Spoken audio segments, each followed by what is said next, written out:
एक कानून को एक शीत सत्र में हम सुधार कर सीधा करने का काम कर देंगे। भाइयों बहनों, ये समग्र क्षेत्र का विकास, ये राहुल बाबा एंड कंपनी नहीं कर सकती।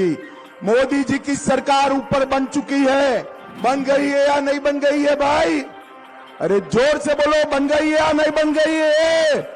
नीचे कमल फूल की सरकार बनाओ, ये डबल इंजन सरकार हरियाणा का विकास सुनिश्चित करेगी। हम देश की सीमाओं को सुरक्षित करेंगे, हम आरक्षण की रक्षा करेंगे और धारा 370 को हम कभी वापिस नहीं आने देंगे, कभी वापिस। कि वन रैंक वन पेंशन का तीसरा वर्जन भी मोदी जी ने लागू कर दिया है। अब नई तनख्वाह के साथ पेंशन मिलने वाली है। भाइयों बहनों, ये राहुल बाबा जो है कांग्रेस के, जानते हो ना जरा? अरे जानते हो या नहीं जानते हो? ये राहुल बाबा ये झूठ बोलने का मशीन है। ये राहुल बाबा कहते हैं कि अग्निवीरों को इसलिए योजना लाए हैं कि सरकार उनको पेंशन वाली नौकरी नहीं देना चाहती। अग्निवीर योजना केवल और केवल हमारी सेना को जवान रखने के लिए बनाई रही है।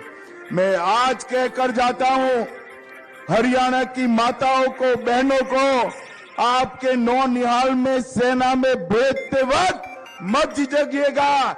हरियाणा के एक अग्निवीर को हरियाणा सरकार और भारत सरकार पेंशन वाली नौकरी देने वाली है, पेंशन वाली। और मैं आज बादशाहपुर में कहकर जाता हूं, 5 साल के बाद कोई अग्निवीर ऐसा नहीं होगा जिसके पास पेंशन वाली नौकरी नहीं होगी। किसी को डरने की जरूरत नहीं है। भाइयों बहनों, 3 अक्टूबर को माता रानी का त्योहार शुरू हो रहा है, नवरात्रि शुरू हो रही है और 5 अक्टूबर को आपको वोट डालना है।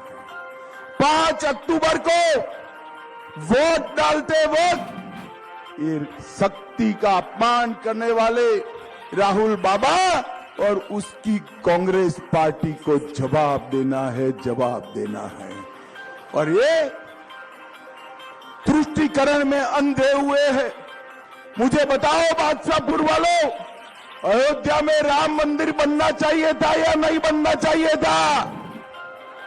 जोर से बोलो, बनना चाहिए था या नहीं बनना चाहिए था? एक गर्व से कहते हैं हमने अयोध्या के विचार को हरा दिया। राहुल बाबा, सीटों पर हार जीत तो होती रहती है, आप इसको रामलल्ला के अपमान के साथ मत जोड़ो। आपकी पार्टी ने 550 साल से रामलल्ला टेंट में थे, अस्थाई मंदिर में थे, कुछ नहीं किया। मोदी जी ने भूमि पूजन भी किया, मंदिर भी बनाया और प्राण प्रतिष्ठा करने का काम भी कर दिया। भाइयों बहनों, हमने ये जो जवाब राहुल गांधी दे रहे हैं, इसका जवाब देना है। राव नरवीर बता रहे थे यहां पर सरकारें चलती थी, गुड़गांव का विकास नहीं होता था। नरवीर साहब, गुड़गांव छोड़िए, यहां कांग्रेस की जो सरकारें आती थी वो केवल और केवल एक जाति और एक जिले का विकास करती थी। 2014 में हरियाणा वालों ने भाजपा सरकार बनाई। ये 10 साल में हमने 36 बिरादरी और पूरे हरियाणा का विकास करने का काम किया है। पूरे हरियाणा, पहली बार हरियाणा ने पूरे हरियाणा की 36 बिरादरी की चिंता करने वाली सरकार दी। पहले एक सरकार आती थी तो एक जिले का विकास होता था और गुंडागर्दी बढ़ जाती थी। दूसरी सरकार आती थी, दूसरे जिले का विकास होता था और करप्शन बढ़ जाता था। ये हुड्डा साहब की सरकार थी। दलाल, डीलर और दामाद वो चरम सीमा पर थे। मेरे गुड़गांव की सैकड़ों एकड़ जमीन दिल्ली के दामाद को धनवान बनाने में बर्बाद कर दी। हुड्डा साहब, आज भी आपके लोग तैयार हो गए हैं। अभी मैं व्हाट्सएप पर देख रहा था, एक प्रत्याशी कहता है मुझे विधायक बना दो, मेरे हर समर्थक को 50-50 नौकरियां दूंगा। कैसे दोगे भाई? नियम है या नहीं है? और आप आपके समर्थक को दोगे तो हरियाणा की जनता क्या करेगी? भाइयों बहनों, कांग्रेस का जब शासन आता है, खर्ची और पर्ची से नौकरी देने का काम होता है। खर्ची और पर्ची से। भारतीय जनता पार्टी की सरकार आई, हमने हरियाणा में 1.5 लाख लोगों को नौकरी दिया। ना खर्ची ना पर्ची, कोई दलाल की जरूरत नहीं है। कांग्रेस के जमाने में नौकरी देनी हो तो घूस देनी पड़ती। इनके दल्ले आ जाते थे, दलाल आ जाते थे, घूस मांगते थे।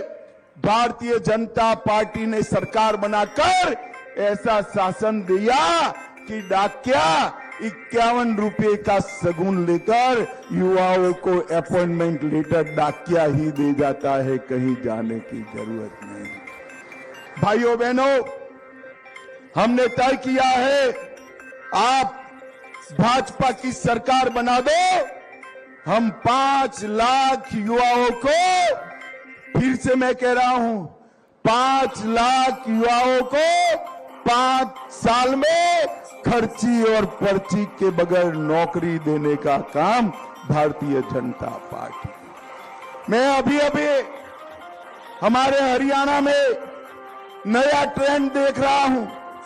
हथीन से लेकर थानेसर तक और थानेसर से पलवल तक कांग्रेस के मंचों पर पाकिस्तान जिंदाबाद के नारे लग रहे हैं। मैं पूछना चाहता हूं राहुल बाबा को, ये आपकी पार्टी के नेता, आपके कार्यकर्ता पाकिस्तान जिंदाबाद के नारे लगा रहे हैं, क्यों चुप हो भाई? क्यों चुप हो? क्यों नहीं रोकते? तुष्टीकरण में कांग्रेस पार्टी अंधी हो गई।